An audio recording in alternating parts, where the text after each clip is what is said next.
இறையேசுவில் பிரியமான சகோதர சகோதரிகளே, நமது ஆண்டவர் இயேசு கிறிஸ்துவுடைய திருப்பெயரால் உங்களுக்கும் உங்கள் குடும்பத்தில் இருக்கிற அனைவருக்கும் அன்பும் சமாதானமும் மகிழ்ச்சியும் உண்டாவதாக. அன்புமிக்கவர்களே, நவம்பர் மாதம் 10ஆம் தேதி தாயாம் திரு அவை திருத்தந்தை புனித பெரிய லியோ என்பவருடைய நினைவு நாளைத்தான் கொண்டாடுகிறது. முதலாம் சிங்கராயர் என்று அழைக்கப்படுகிறார், அல்லது ஆங்கிலத்தில் லியோ த கிரேட் அப்படி என்று சொல்லுவார்கள். அன்புமிக்கவர்களே, வரலாற்றில் இவர் திருச்சபையினுடைய 45வது திருத்தந்தையாக தேர்ந்தெடுக்கப்பட்டவர். கிபி 440வது ஆண்டு தன்னுடைய பொறுப்பை ஏற்றவர். இத்தாலி தேசத்தை சார்ந்தவர். வரலாற்றில் திருத்தந்தையர்களில் பெரிய த கிரேட் என்று அழைக்கப்படுகிற ஒரு திருத்தந்தையாகத்தான் இவர் கருதப்படுகிறார். திருத்தந்தையர்களில் பெரிய லியோ என்று அழைக்கப்படுவதற்கான காரணம், இவர் திருத்தந்தையாக இருந்த பொழுது திருச்சபைக்கு கொண்டு வந்த மறுமலர்ச்சி, மாற்றங்கள், புத்துணர்ச்சி. அன்புமிக்கவர்களே, திருச்சபையில குருக்களுக்கிடையே ஒரு மிகப்பெரிய மறுமலர்ச்சி ஏற்படுத்தியவர். கண்டிப்போடும் கனிவோடும் ஒழுக்கத்தோடும் குருக்கள் நடந்து கொள்ள வேண்டும் என்கிற அறிவுரையை கொடுத்தவர். திருச்சபையில் இன்றைக்கு கத்தோலிக்க திரு அவையில கத்தோலிக்க திரு அவை, ரோமன் கத்தோலிக்க திரு அவை என்று ரோம் நகரத்தில் இருக்கிற திருத்தந்தையர்களுடைய ஆட்சி பீடத்தினுடைய முக்கியத்துவத்தை எடுத்துரைத்த ஒரு திருத்தந்தையாகவும் இவர் கருதப்படுகிறார். இவருடைய காலகட்டத்தில் நடந்த 2 திருச்சங்கங்களில் நமது ஆண்டவர் இயேசு கிறிஸ்துவனுடைய இறைத்தன்மை மற்றும் மனிதத்தன்மை இரண்டுமே இயேசுவிடத்தில் முற்றிலுமாக இருந்தது என்று இயேசுவை பற்றின அந்த தவறான படிப்பினைகளுக்கு முற்றுப்புள்ளி வைத்தவர் தான் இந்த திருத்தந்தை முதலாம் அல்லது பெரிய லியோ என்பவர். அன்புமிக்கவர்களே, நாடுகளுக்கு இடையே இருந்த குறைபாடுகளை பேச்சுவார்த்தையின் மூலமாக தீர்த்து பெரிய பெரிய போர்களை தடுத்து நிறுத்தியவராகவும் இந்த திருத்தந்தை அறியப்படுகிறார். இந்த திருத்தந்தை பெரிய லியோ அவர்களுடைய பரிந்துரையால் நாமும் விசுவாசத்துல உறுதி உள்ளவர்களாக இருக்க வேண்டிய ஒரு வரத்திற்காக இன்றைக்கு நம்ம மன்றாடி செவிப்போம். அன்புமிக்கவர்களை, இன்றைக்கு நமக்கு கொடுக்கப்பட்டிருக்கிற நற்செய்தி வாசகத்துல நமது ஆண்டவர் இயேசு கிறிஸ்து தான் கட்டி எழுப்ப இருந்த அந்த புதிய சமுதாயம், புதிய அரசனுடைய அடிப்படையான விழுமியங்களை பற்றி தான் பேசியிருக்கிறார். முதலாவது, நாம் இந்த மண்ணுலகில பொறுப்பில் இருப்பவர்கள், நம்முடைய கண்காணிப்பின் கீழ் கொடுக்கப்பட்டிருக்கிற எளியவர்களுக்கும் இளையவர்களுக்கும் பொறுப்பாளர்களாக இருக்க வேண்டும்.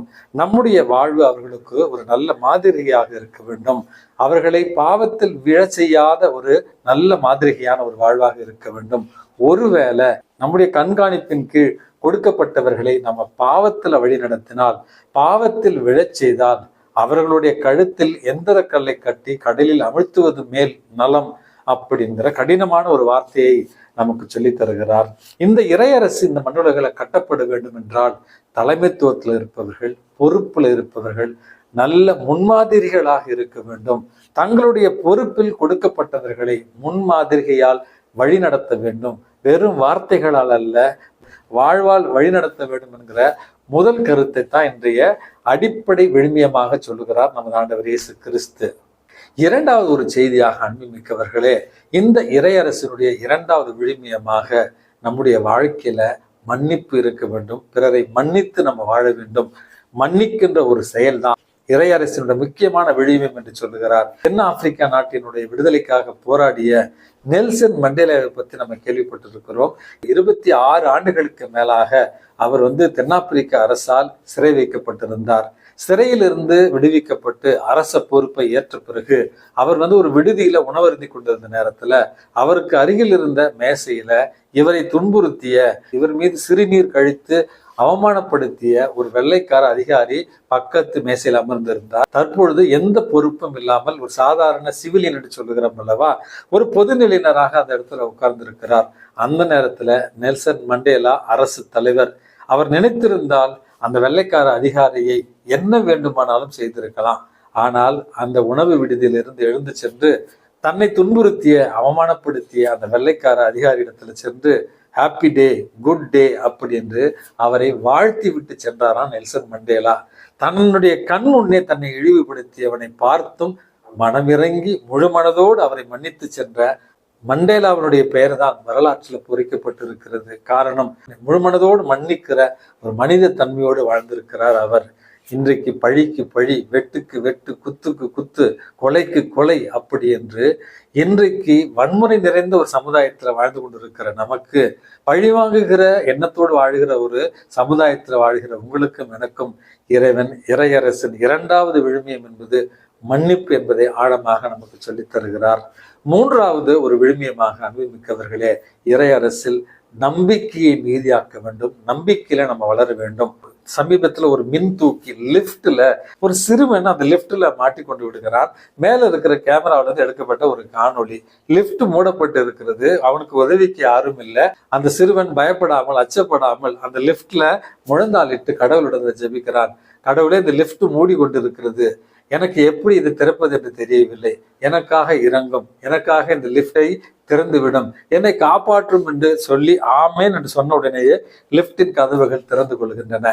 இந்த வீடியோ நிறைய பேர் நம்ம பார்த்திருக்கோம். அதை பார்க்கிற பொழுது உடம்புல ஒரு அழகான ஒரு இனம் புரியாத ஒரு உணர்வு அனுபவிக்கவர்களே. பச்சிலம் குழந்தை கடவுள் மீது நம்பிக்கை வைத்து, ஒரு சின்ன லிப்ட் தான், ஆட்டோமேட்டிக்கா கூட திறந்திருக்கலாம், ஆனா அந்த குழந்தை நம்பிக்கையோடு ஜெபிக்கிறது, அந்த குழந்தையினுடைய ஜெபம் கேட்கப்பட்டது. நம்முடைய வாழ்க்கையில கூட புரியாத சூழ்நிலைகள், எதிர்பாராத துன்பங்கள் அல்லது திடீரென்று நோய், திடீரென்று வலி, வேதனை வருகிற நேரத்துல யாரிடம் செல்வோம் இறைவா அப்படி என்கிற அந்த கேள்வியோடு, உம்மிடம் தானே வாழ்க்கையினுடைய உண்மையான உயிர் வார்த்தைகள் இருக்கின்றன, உம்மிடம் விசுவாசம் வைப்பதற்கு எங்களுக்கு கற்றுக் கொடுங்கள் என்று நம்பிக்கையோடும் விசுவாசத்தோடும் இறைவனிடத்துல அணுக கற்றுக்கொள்வோம். இதுதான் இறையரசனுடைய மூன்றாவது விழுமியம். ஆகவே அன்புமிக்கவர்களே, இயேசு விரும்பிய இந்த இறையரசு இந்த மண்ணில கட்டப்பட வேண்டும் என்றால் நாம் வார்த்தையால் அல்ல, வாழ்க்கையால் முன்மாதிரிகை காட்ட வேண்டும். இரண்டாவது, மன்னித்து மறந்து வாழ வேண்டும். மூன்றாவது, இறைவன் மீது நம்பிக்கை கொண்டவர்களாக, விசுவாசம் கொண்டவர்களாக வாழ வேண்டும். இதை நம்முடைய அன்றாட வாழ்வாக்கி நிலை வாழ்வை பரிசாக பெற்றுக்கொள்ள முயற்சி செய்வோம். எல்லாம் அல்ல இறைவன், தந்தை, மகன், தூய ஆவி உங்களையும் உங்கள் குடும்பத்தில் இருக்கிற அனைவரையும் நிறைவாக ஆசீர்வதித்து பாதுகாத்து வழி நடத்துவாராக. ஆமேன்.